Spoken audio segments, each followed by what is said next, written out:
Reggie. T. 2 men on the stool, back again.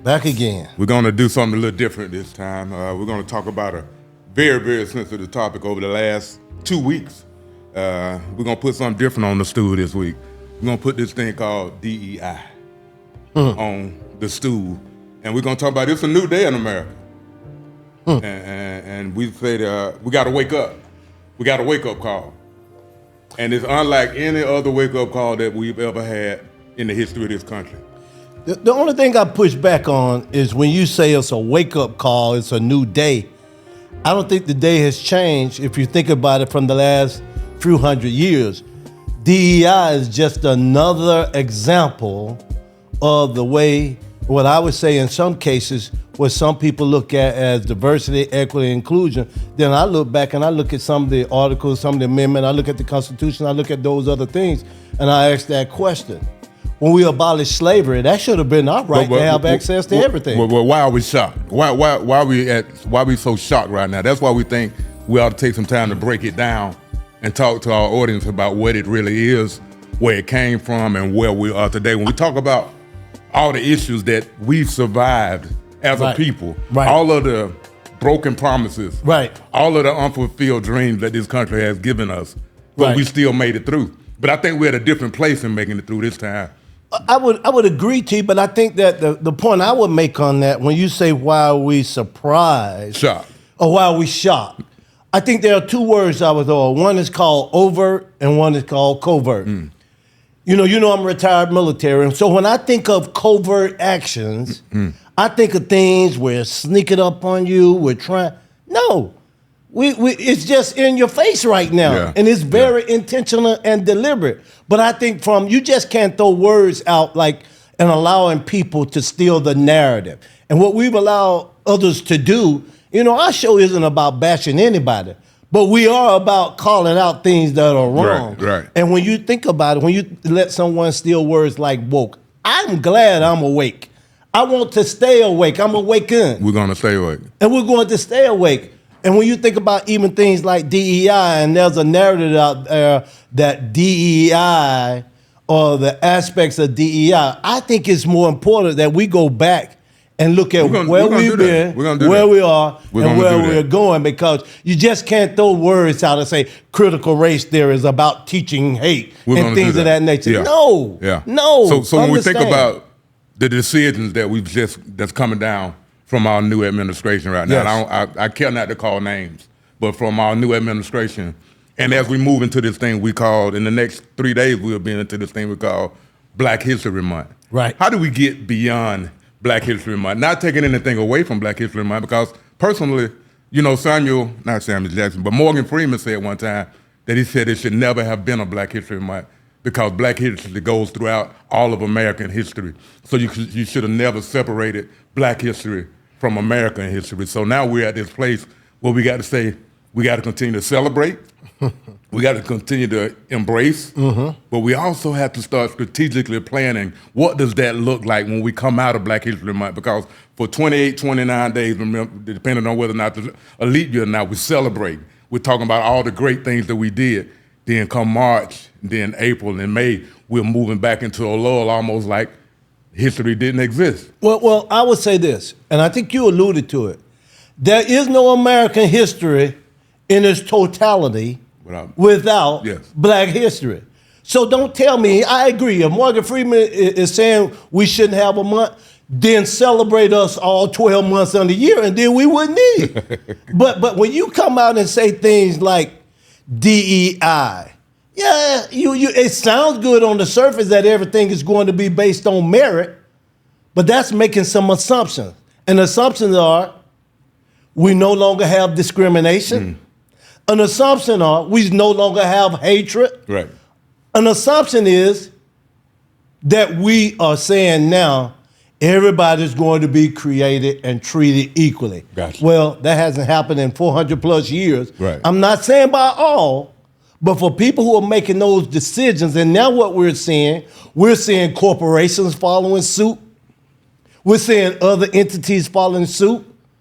And I'm not saying isolationism, but what I am saying is that we must wake up and do what some of our ancestors did, what some of our forefathers did, and that is they became active in creating their own community. And we'll come back to that. Let's stay right there, because when we talk about creating your own community, let me say this, though, stay there.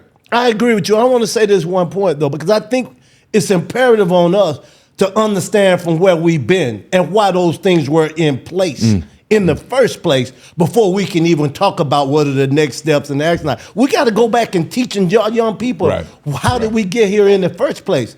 And from my perspective, I think that's a start point when you think about Black History or Black History Month. Because I no longer say Black History Month. I say Black History. Black History. Because I want to celebrate it all the time. But when you say when we got to go back, I think when you look at the issue of going back, one of my favorite quotes, and I think I actually made it up. We got what we wanted, but we lost what we had. Say that again. We got what we wanted, but we lost what we had. I've heard you say that 9,872 times. But I think it's important, just saying that as a phrase or soundbite, I think it's important for you to break that down. And then I think it's also important to go back and look at some of the laws that have been enacted and put in place. Go ahead. I think it's worth you explaining what that means. We lost what we had. We lost our moral compass. Right. We lost our love for each other. Yep. We lost our self-respect. We lost our pride. We lost our unity. We lost our connectivity. We lost our just all out, just getting along with each other. It used to be a time you can look at one brother and another brother, you just do like this, and he was all automatically give you a nod back. What's up, bro? You know what nothing that in common. What's nothing. up? Didn't know each other. I see you. That's all I say. But I would say this: we were not afraid of each other. Oh no. But I don't. No, but see. No. This is where you and I hope I don't get thrown out of the room for this. This is where I differ, because I don't blame that on 400 years of attempted oppression. I don't blame that on that. When we lost those things and we had forefathers, I blame some of that on them. Don't get me wrong, because I know that was discriminatory practices. I know that was racism. Right. But I ain't saying now, when you talk about uniting, when you talk about we lost what we had, right. But have we built it back? Well, I mean, when you say you lost what they had, we wanted the segregated lunch counters, but we lost our neighborhood restaurants. We wanted Cobb County and Buckhead, but we lost the SWAT, Southwest Atlanta. Bankhead. And we lost East Point. And we lost Bankhead. But we thought we got what we had. We lost Auburn Avenue where we I'm gonna tell you how we lost. We wanted Leonard Square and Phillips and what is it, Phillips Plaza. But we lost Greenbrier and Auburn Avenue and the West End. Last but not least, we wanted to enter into PWIs. But now our HBCUs are somewhat struggling because we don't have the attendance or we don't have the enrollment that we should actually have. So when I say that, I take that personally. We got what we thought we wanted. All the things that we integrated into, we lost all the things that we already had. Okay, when you say our PWIs and we lost, both of us attended HBCU. Clark, Atlanta. Stillman College. Right. Graduate school, I attended a PWI. So when we say what is the impact of DEI, you can see institutions and you can see, and again, we don't use names because I don't want to give any credibility to anyone. But when you see organizations pushing to say that DEI discriminated against the majority. If you already own everything and you have everything, how am I going to discriminate against you in the first place when you already have the power and the money already? All I'm saying is allow me to balance and level the playing field. I'm not asking for welfare. I'm not asking that. So you're looking for a handout. I'm not looking for a handout. I'm looking for a hand up to level the playing field. Give me a chance. If it truly was about merit, and I'm going to go there, then let's go back because you said level the playing field. In an attempt to level that playing field, we found a lot of stuff that happened between then and now. Let's go. Let's look at the record. Let's look at the record when we talk about the M's. Okay, when I think about the M's, and the M for us, we call them the 4 M's. The 4 M's are Martin Luther King, or if I can be respectful, Dr. Reverend Martin Luther King. If I can be respectful, we're talking about Malcolm X, the Honorable Malcolm X. That's right. When I think about the record, Medgar Evers, that's another M, Medgar. What did he do? He got shot in the back trying to do the right things. Right. And then I think about people like Marcus Garvey. I'm not saying be an isolationist, and I'm saying not in this state, because I can't go back to a country that you took me from, and I don't know anywhere I came from in the first place. So I'm not talking about that. I'm talking about what do we need to do to build our own community. What they were doing was building a community within a country where they existed to level the playing field. And when people are not willing to do the right thing, we're saying give us laws, give us opportunities that will cause people, legislate people, at least on the books, to say it is against the law to discriminate against us against various things. And we can talk about some of those from a historical perspective, but that's what this is about. And we don't mind pushing back each other, but you said push. You should grant us these things based on what we've done in and for this country to build it to the place where it is right now. But when they say their forefathers built this country, who forefathers are you talking about? Because when I think about my forefathers, and you and I were in Virginia, and we walked some of the, what do we call those trails that we walked when we were in Virginia? When we were up there with, oh man, I can't remember the name, but I know what you're talking Ratcliffe about. Bailey's cousin, bless his heart. Yeah. But we walked the trail where we saw our people unnamed tombstones, rocks, where they were building railroads and they were cutting down trees and they were building all these things. And you're talking about free labor. No wonder you're extremely wealthy. If you give me a business, I don't have to pay anybody to do anything. 400 years of free labor. So again, my intent is not to preach and teach hatred. I'm just saying, don't tell me I'm teaching hatred because I'm recognizing achievement.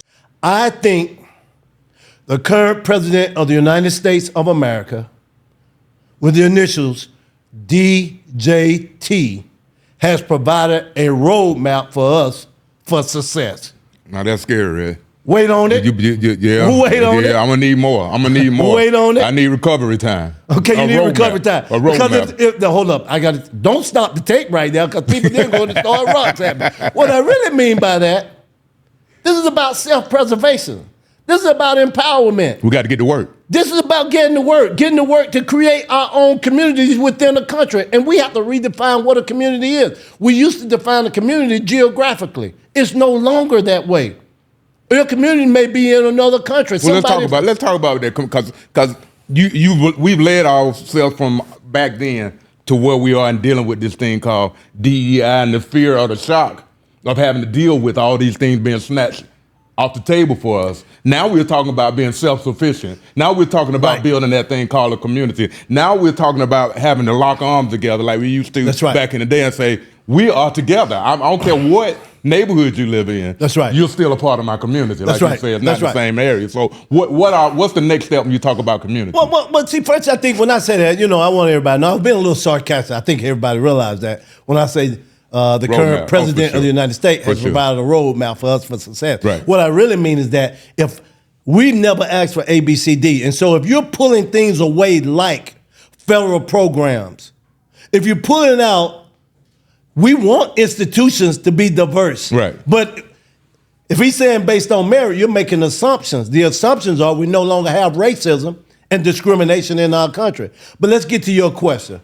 Rephrase that a different way, Tony. I don't remember what I just asked you, Reggie. But if you think about it, what you just said around, let's look at how do we define this and what are the next steps? Community? How do you define our community? Because you just made a statement that said a community is no longer where you live anymore. It got to spread beyond that. And we got to get to a place where we're getting, like I said, getting beyond Black history. Right. And now what's our next step? What's a community? Right. Somebody told me the other day, we need more leaders. No, yes, we do. We have people who are fighting the civil rights, equal rights. We have people fighting that. That's one part of the fight.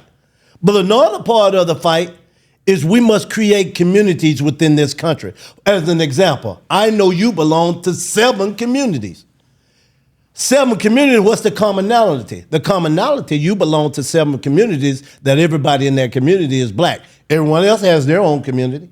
I already know you have a fellas which consists of 8 boys. You have another fellas, consists of 4. I know you have your church. I know you have your family. I know you have your cigar bar. I know you have us, our business. I have a number. But what I would say to you, our mentees. We have our mentee group. So when I say communities, we're on this thing now, you and I, and we'll share with our audience. We're teaching people how to build a community. Without knowing that you actually already have a community. Yes. But how do you get other people to be a part, and how do you build that how community? Do you build it? And you said to me earlier that, Reggie, it's really not that difficult. What's the commonality? The commonality is, and we'll facilitate that for people, and we're not charging people for this because guess what?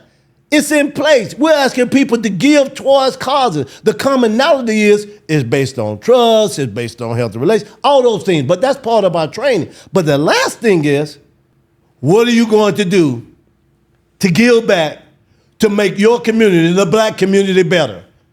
What are you going to do?